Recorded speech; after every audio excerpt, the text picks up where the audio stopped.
Thomas the tank engine had been working in the coal yards all day. The little blue engine was covered in coal dust. "We can't clean you up tonight, Thomas," said his driver. "There's a problem with the hose pipe." "Bother," said Thomas. "A bath would make me feel much better. The others are sure to say I look silly." But the engines were too busy arguing to notice Thomas. James was talking loudest of all. "I deserve a new coat of paint. Sir Topham Hatt says I'm the pride of the line, and—" "Rubbish," huffed Henry. "We're all the pride of the line." "It's been like this all day," confided Percy to Thomas. "James is getting a new coat of paint and won't stop boasting about it." "Why, James? I'm the one who needs a new coat. Look at me." "I'd rather not," retorted James. "You're not a pleasant sight, and wouldn't understand the needs of a really important engine." Thomas was fuming. Next morning, as James was being repainted, Henry had an accident. "If you can't push cars properly, Henry, why not talk to a tree instead? You know how much you like the forest." "As a matter of fact, bossy boiler, Sir Topham Hatt is inspecting the island for trees that are too close to the line. He's worried they might cause trouble." "Pah!" laughed James. "If I came upon a tree, I'd just push it aside." "Really?" Henry replied. Soon James was showing off his paintwork. "Make way for an important engine." "You wouldn't feel important if one of those trees crashed on you. You'd feel hurt," reproached Percy. "Rubbish! It wouldn't dare." "You should be careful, James. Trees can be just as powerful as engines," advised Terence. "Oh, please. Now, excuse me, Sir Topham Hatt needs me to pull the express." And he huffed away.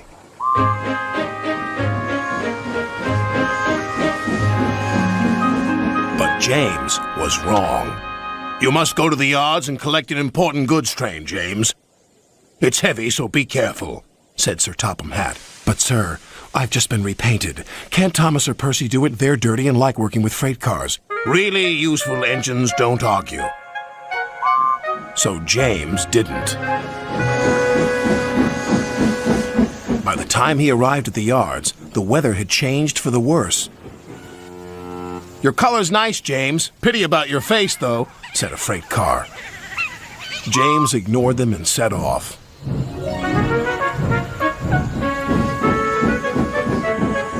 Soon they came to a hill, and his driver knew they were in for a difficult time. An old tree close to the track was being blown by the strong winds, and the rain had weakened the slope. All of a sudden, the tree moved.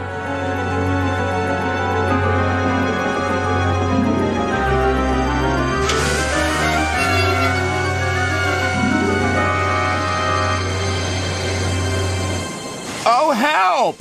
cried James. "Go away!" But of course, the tree couldn't. James tried to reverse away from the tree, but his train was too heavy. Then he heard a whistle. "It's Thomas," called his driver.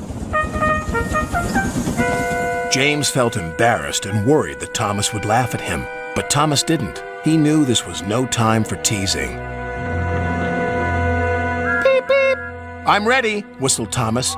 "So am I," replied James. "As ready as I'll ever be." They were just in time.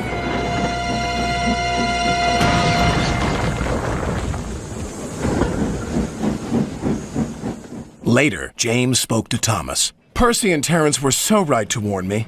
Thank you for rescuing me, Thomas." "Oh, that's all right. We engines must pull together, whatever the weather." Just then, Edward bustled in. "Sir Topham Hatt thinks you're both brave engines. Thomas, you're going to have a new coat of paint. And James, Sir Topham Hatt says that tomorrow you'll pull the Special Express." Everyone was very happy. One day, James had to wait at the station till Edward and his train came in. This made him cross. Late again! Edward laughed and James fumed away.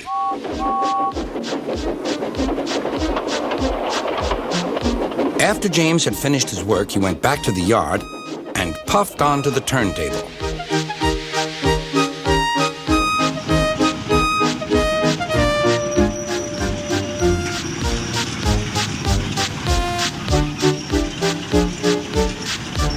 He was still feeling very bad-tempered.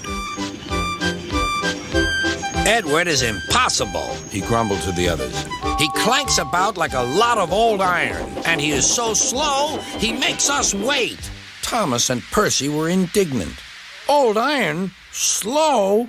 Why, Edward could beat you in a race any day. Really, said James. I should like to see him do it.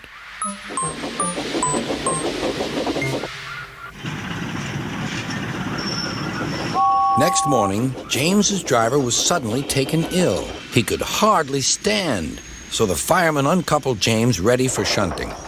James was impatient. Suddenly, the signalman shouted. There was James puffing away down the line. All traffic halted, called the signalman. Then he told the fireman what had happened. Two boys were on James's footplate fiddling with the controls. Phew! They tumbled off and ran when James started. The signalman answered the telephone. Yes? He's here. Right. I'll tell him. The inspector's coming at once. He wants a shunter's pole and a coil of wire rope. What for? Wondered the fireman. Search me, but you'd better get them quickly. The fireman was ready when Edward arrived.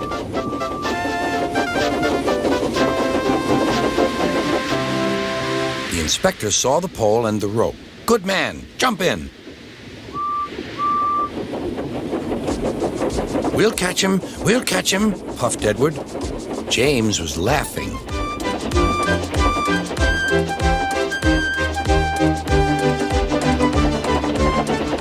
What a lark, he chuckled to himself. Suddenly, he was going faster and faster. He realized that he had no driver. What shall I do? I can't stop. Help! Help! We're coming, called Edward.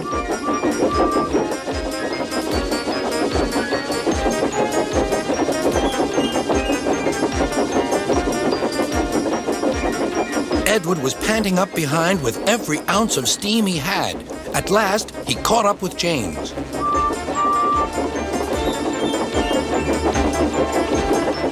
Steady, Edward, called his driver. The inspector stood on Edward's front, holding a noose of rope and the crook of the shunter's pole. He was trying to slip it over James's buffer. The engines swayed and lurched. At last, got him, he shouted. He pulled the noose tight. Gently braking, Edward's driver checked the engine speed, and James's fireman scrambled across and took control. So, the old iron caught you after all, chuckled Edward. I'm sorry, whispered James. Thank you for saving me. You were splendid, Edward. That's all right, replied Edward. The engines arrived at the station side by side. Sir Topham Hatt was waiting. A fine piece of work, he said. James, you can rest and then take your train. I'm proud of you, Edward. You shall go to the works and have your worn parts mended. Oh, thank you, sir, said Edward. It'll be lovely not to clank. Doc is very proud of being Great Western. He talks endlessly about it. But he works hard, too, and makes everything go like clockwork. It was a splendid day.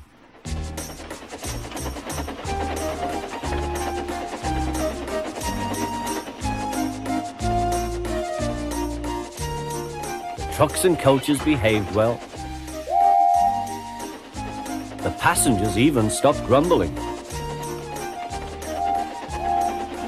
But the engines didn't like having to bustle about. There are two ways of doing things, Duck told them. The Great Western way or the wrong way.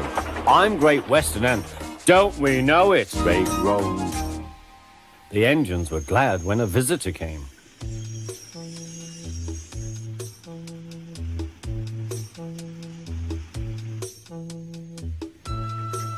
He purred smoothly towards them. The Fat Controller introduced him. Here is Diesel. I have agreed to give him a trial. He needs to learn. Please teach him, Duck. Good morning, purred Diesel in an oily voice. Pleased to meet you, Duck. Is that James and Henry and Gordon too? I am delighted to meet such famous engines.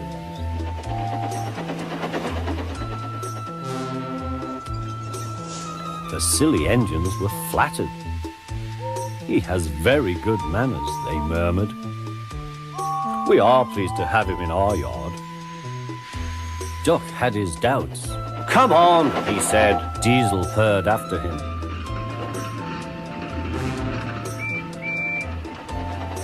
You're worthy, Fat. Sir Topham Hat to you, ordered Duck. Diesel looked hurt. Your worthy Sir Topham Hat thinks I need to learn. He is mistaken. We Diesels don't need to learn. We know everything. We come to a yard and improve it. We are revolutionary. Oh, said Duck, if you're Revo Thingagummy, perhaps you would collect my trucks while I fetch Gordon's coaches. Diesel, delighted to show off, purred away. When Duck returned, Diesel was trying to take some trucks from a siding. They were old and empty. They had not been touched for a long time. Diesel found them hard to move. Pull! Push! Backwards! Forward! Oh! The trucks groaned. We can't! We won't! Duck watched with interest. Diesel lost patience. He roared, gave a great heave. The trucks jerked forward. Oh! They screamed, we can't, we won't. Some of their brakes snapped, and the gear jammed in the sleepers.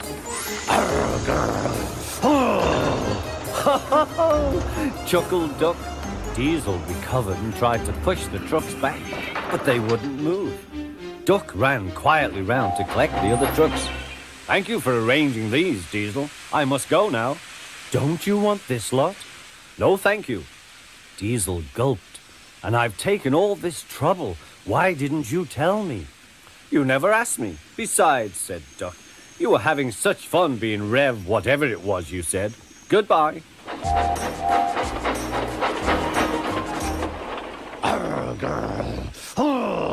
Diesel had to help the workmen clear the mess. He hated it. All the trucks were laughing and singing at him. Trucks are waiting in the yard, tackling them with Diesel. Show the world what I can do, gaily boasts the Diesel. In and out he creeps about like a big black weasel. When he pulls the wrong trucks out, pop goes the Diesel. Growled Diesel and scuttled away to sulk in the shed.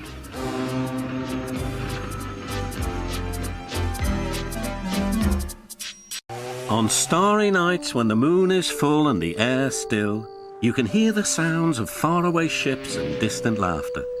They echo over the hills and through the valley, down calm canals and sleepy inlets.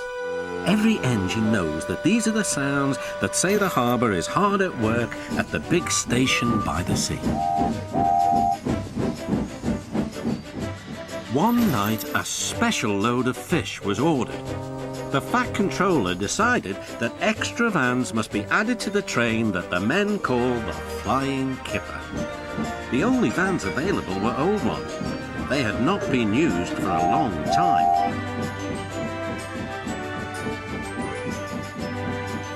Henry waited impatiently by the quayside as Duck shunted them into position. Thomas puffed by with the mail train. Hello, Duck. Going fishing? I'd take care if I were you. Why? Huffed Duck. Well, for one thing, puffed Thomas, remembering his own experience, if fish get into an engine's boiler, they always cause trouble. And for another, fish can be awfully smelly, and I know what I'm talking about. Good night.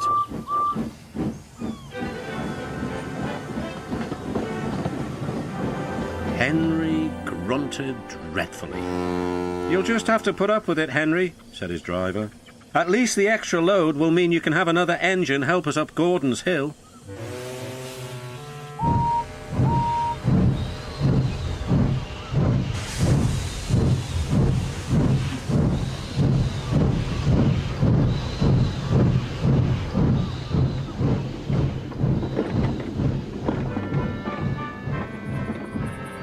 Meanwhile, Duck was waiting at Edward Station so that he could help the heavy train by pushing from behind. Henry made good progress.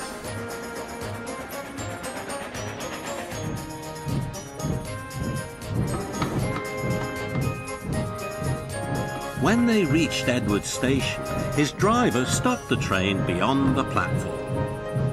Then Henry gave a special signal. Beep, beep, beep, beep. I need help, please. Beep, beep, replied Duck. I shan't be long. Duck buffered gently up to Henry's train. He was not coupled on. Henry would then be able to run on without stopping when they reached the top of the hill. Ready, whistled Duck. And off they set.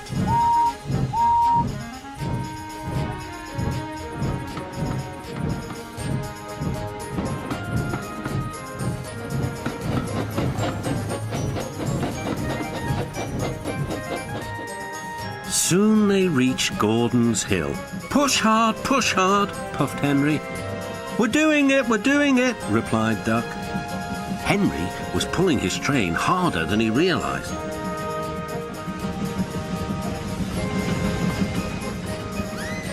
Duck felt the weight on his buffers slacken. Then Duck noticed something else.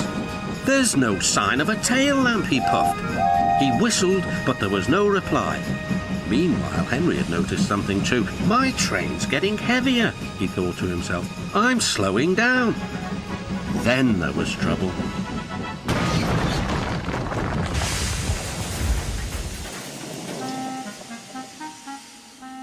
No one was hurt, but a strong smell of fish hung in the air.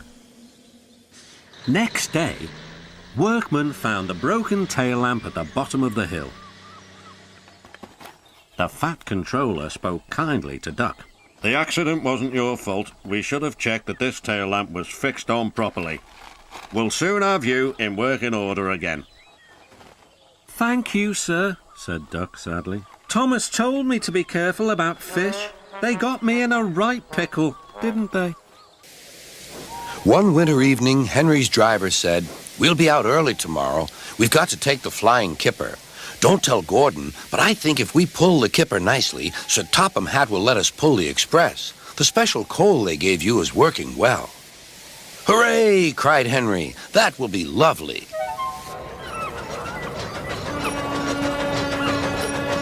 All kinds of ships use the harbor at the big station by the sea. There are passenger ships, cargo ships, and fishing boats also come here. They unload their fish on the quay. Some of it goes to shops in the town, and the rest in a special train to other places far away. This is the train the railwaymen call the Flying Kipper.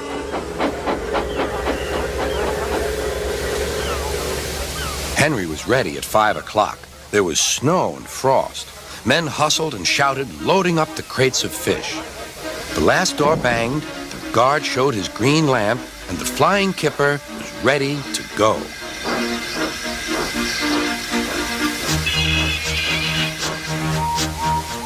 Come on, don't be silly, puffed Henry to the freight cars. The cars shuddered and groaned. Trickety-trock, all right. That's better, puffed Henry.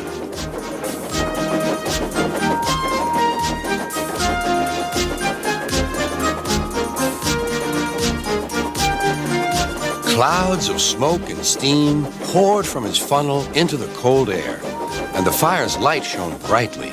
"Hurry, hurry, hurry," panted Henry.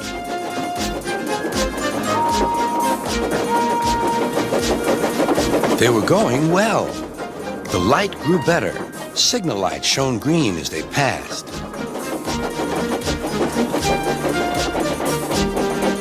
Then a yellow signal appeared ahead. His driver prepared to stop, but the home signal was down.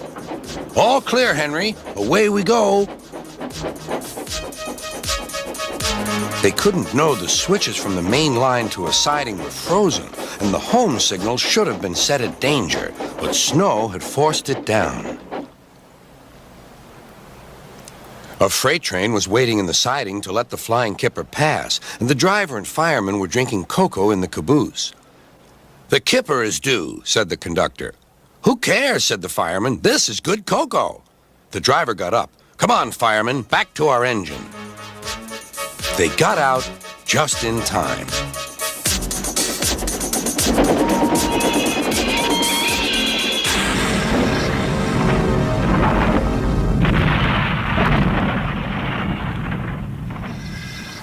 Henry's driver and fireman had jumped clear before the crash, but Henry lay dazed and surprised.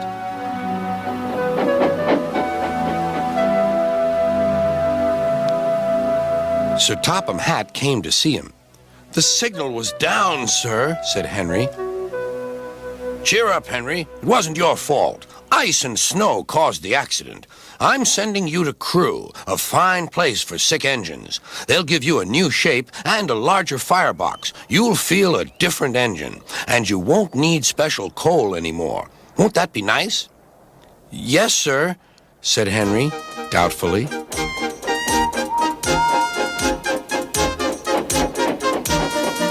Henry liked being at Crewe, but was glad to come home.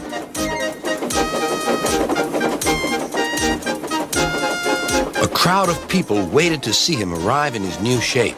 He looked so splendid and strong that they gave him 3 cheers. "Beep, beep," he whistled. "Thank you very much." I'm sorry to say that a lot of little children are often late for school because they wait to see Henry go by. They often see him pulling the express. He does it so well that Gordon is jealous. But that's another story.